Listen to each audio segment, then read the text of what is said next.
Gujjanagundla Muslim welfare society ఆధ్వర్యంలో సోమవారం పేద ముస్లిం బాలురకు ఉచిత ఖత్నా కార్యక్రమం నిర్వహించారు. స్థానిక గుజ్జనగుండ్లలోని ఉర్దూ పాఠశాలలో జరిగిన ఈ కార్యక్రమంలో గుజ్జనగుండ్ల ముస్లిం వెల్ఫేర్ అసోసియేషన్ అధ్యక్షులు ఖాదర్ బుడే మాట్లాడుతూ, ప్రతి ఏడాదిలాగే ఈ ఏడాది కూడా తమ గుజ్జనగుండ్ల ముస్లిం వెల్ఫేర్ సొసైటీ ఆధ్వర్యంలో 100 మందికి పైగా పేద బాలురకు ఉచిత ఖత్నా చేయడంతో పాటు వారికి మెడికల్ కిట్లు మరియు పోషక విలువలు గల ఆహార పదార్థాల కిట్లను కూడా అందించినట్లు తెలిపారు.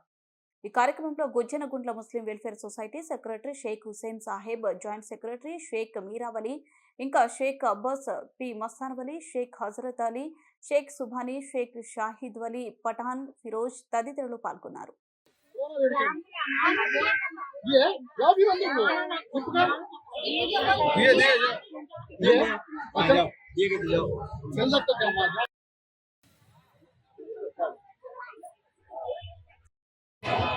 ఈరోజు ప్రతి సంవత్సరం చేసేలాగానే మానవ సేవ మాధవ చెప్పని మా ముస్లిం వెల్ఫేర్ సొసైటీ వారు గుజ్జనగుండ్ల ప్రతి సంవత్సరం 100 పిల్లలు చేస్తున్నారు.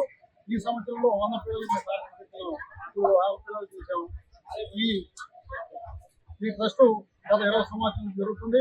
ప్రతి సంవత్సరం ఇదే మాసంలో పేద పిల్లలకి మేము సుంకీలు చేసి, ఎందుకంటే మా ఇస్లాం మతంలో సుంకీలు అనేది ఇంపార్టెంట్ కాబట్టి దీన్ని దృష్టిలో పెట్టుకుని పేదవారు చేయించుకోవడం వాళ్ళకి భారం అవుతుందని చెప్పని సొసైటీ వారు కమిటీ అంతా కలిసి ఈ ముస్లిం పిల్లల్ని సుంకీల ప్రోగ్రాం పెట్టాము.